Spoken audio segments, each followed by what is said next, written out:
सम्मानित श्रोताओं को प्रातःकालीन नमस्कार, बड़ों को नमस्ते, ज्येष्ठ लोगों को।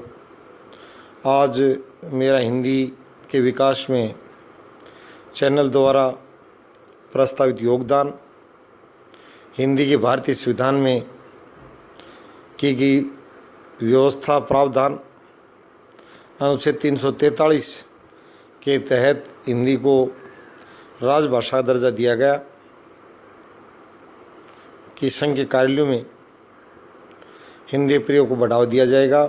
10 वर्ष तक अंग्रेजी एक वैकल्पिक भाषा के रूप में चलती रहेगी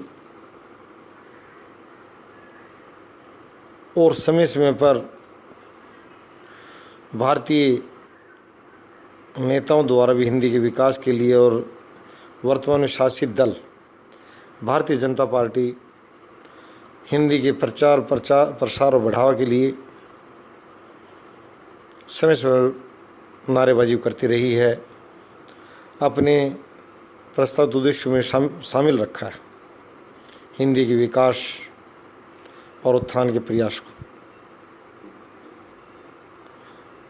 इसके उत्थान के प्रयासों पर आज मैं चर्चा करूंगा कि सिर्फ कहने सुनने से काम नहीं चलेगा। कुछ ऐसा लगता जा रहा कि जो लोग हिंदी क्षेत्रों से आते थे या हिंदी प्रभावित परिवार थे, हिंदी प्रभावित प्रदेश थे, वहाँ भी अंग्रेजी घुसपैठ बढ़ रही है और वो कुछ हद तक समय की मांग है। खुद भाजपा शासित राज्य मॉडल स्कूलों के नाम पर अंग्रेजी माध्यम को बढ़ावा दे रही हैं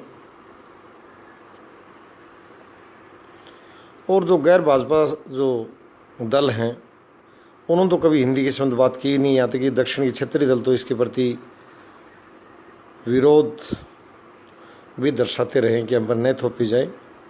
और बहुत से भारत के ऐसे राज्य जहाँ 10वीं उत्तीर्ण करने के लिए हिंदी के स्थान पर दूसरी भाषाओं को चुनने का अधिकार दे रखा। क्षेत्रीय भाषाओं को, क्षेत्रीय भाषा और हिंदी भाषा को हम मिलाकर विकास करेंगे, ये उल्टा हुआ टकराव बना दिया गया। हमें गुजराती पसंद है, हमें पंजाबी पसंद है, तमिल, तेलुगु, कन्नड़। मैंने पहले कहा था भारत एक समुद्र है भाषाओं का, जातियों का, धर्मों का, और इस बहुलता को बनाए रखना है, पोषित करना है, नष्ट नहीं करना है। अगर तमिल प्रेमी या तमिल संरक्षक चैनल के साथ मिलकर कार्य करना चाहें तो हम तमिल के विकास के लिए कार्य करने को तैयार हैं निःशुल्क रूप से। तेलुगु वाले, मलयालम वाले, गुजराती, पंजाबी, जो हमारे यहाँ असमीज जितनी भाषाएं हैं, मराठी, डोगरी, ये सभी का विकास के लिए कार्य करेंगे। परंतु सरकार को एक बात समझनी होगी और मैं विशेष राजभाषा विभाग से कहूँगा, चाहे राज्यों का चाहे केंद्र का हो, कि लोग फ्रेंच सीखते हैं, उनको को प्रेरित नहीं करता, उनको सीखने का आह्वान नहीं करता। क्लासें लेते हैं, बहुत खर्चा करते हैं, वो उनकी रोज़गार से जुड़ी आवश्यकता होती है। जब फ्रांस में जाना तो फ्रेंच पूछी जाती है, जापान में जापानी सीखी जाती है, रशियन, चीनी, इस तरह हमारे यहाँ कई भाषाओं के लिए लोग अतिरिक्त कक्षाएँ लेते हैं। पर मैं आज हिंदी की बात करूँगा। कल अमित शाह जो भारत के गृह मंत्री केंद्र सरकार में, उन्होंने भी कहा है कि हिंदी के प्रयोग, यूज़ ऑफ हिंदी, यानी हिंदी का बढ़ावा दिया जाए, हिंदी का प्रयोग किया जाए। तो हिंदी के प्रयोग के लिए एक सरकार के साथ साथ में भारतीय उद्योगपतियों को इसके लिए आह्वान करूँगा कि वो 2 कदम पीछे खींच गए। भाई आप पीछे न जाए, आप सक्षम में कैसे कहते हैं कि सामर्थ्य जिसके अंदर है वही कार्य कर पाएगा। आपके पास धन की उपलब्धता है और किसी भी कार्य करने के लिए कहते हैं, विज्ञान की भाषा में कहा जाता है कि कार्य करने में ऊर्जा की आवश्यकता होती है, ऊर्जा वगैरह को कार्य होता ही नहीं।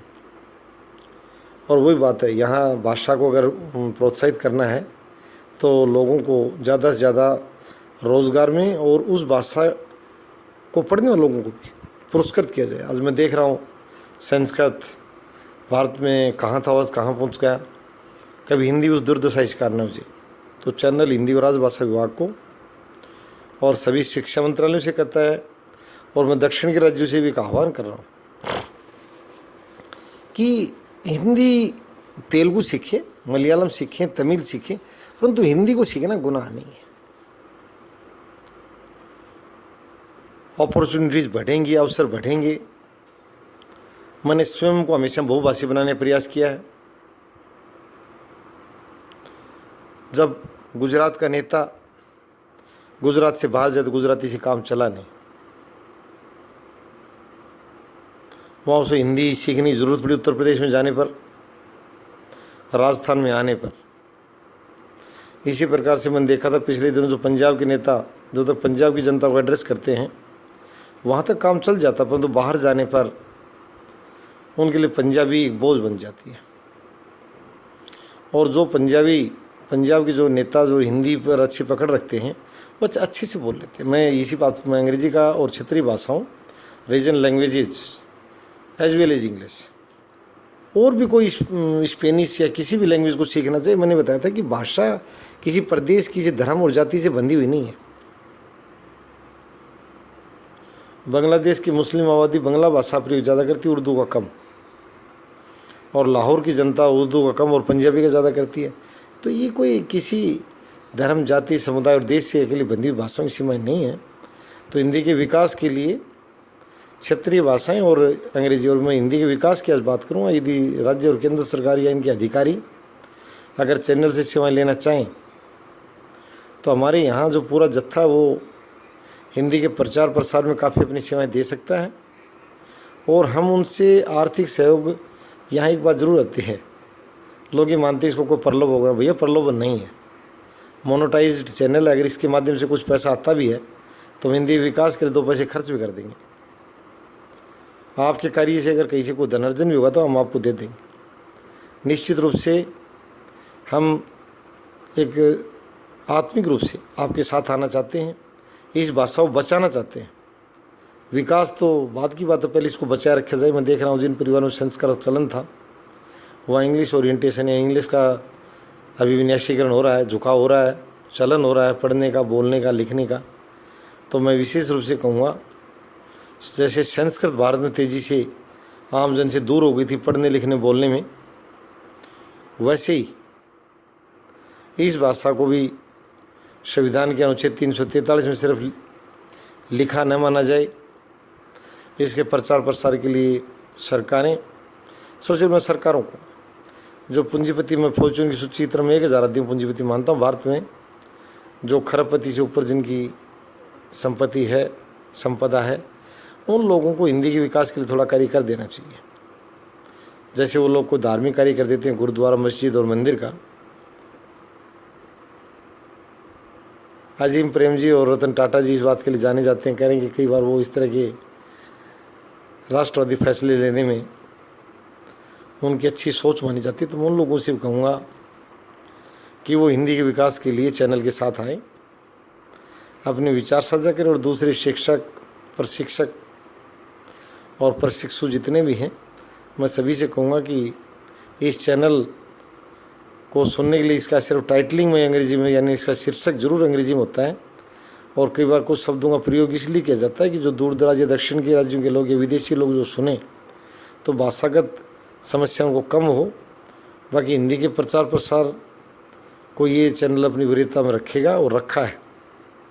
तो मैं पुनः सभी राज्यों के मुख्यमंत्री से, प्रधानमंत्री महोदय और विदेशी सरकारें भी अगर इस कार्य के लिए, जैसे फिजी और हमारे जो मालदीव जैसे देश हैं,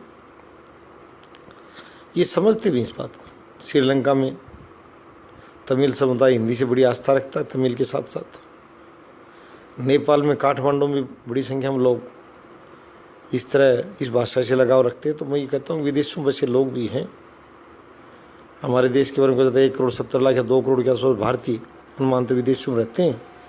तो हिंदी उनकी मूल भाषा, उनका लगाव है, स्वाभाविक लगाव है। तो इस चैनल से जुड़ें, और हम आपको आश्वस्त करते हैं बगैर किसी ज़्यादा बात को लंबा चौड़ा करते हुए मैं यही कहूँगा कि हिंदी के विकास के लिए हम तत्पर हैं, और इसके पठन को पाठन के लिए और इसके अन्य प्रकार लेखन के लिए। और मैं सरकारों से कहूँगा चैनल के साथ आए और चैनल को वो एक प्रकार से मान्यता भी दें, हमारे कार्य को देख लें और हमें गाइडलाइन दे दें कि इस तरह के आप कार्य करें जिससे हिंदी का विकास होगा, और हम इस रूप में अपेक्षा रखते हैं आपसे, तो वैसा कार्य हम कर देंगे। हमारा अंतिम लक्ष्य इस भाषा को जीवित रखना, इस भाषा को पलवित और पोषित करना है। तो मैं सरकारों से कहूँगा सिर्फ चर्चा न करके, और वर्तमान में हिंदी वाहक जो दल है, जो अपनी स्थापना के समय से हिंदी के लिए काफ़ी पुरजोर से नारेबाजी करता है, उस दल के नेताओं से भी और उनके सत्ताधारी लोगों से मैं कहूँगा कि वो चैनल के साथ आएँ। चैनल इसके विकास के लिए कार्य करेगा और तभी हिंदी का कल्याण होगा, और उसकी उज्ज्वल भविष्य की मैं कामना करता हूँ। धन्यवाद।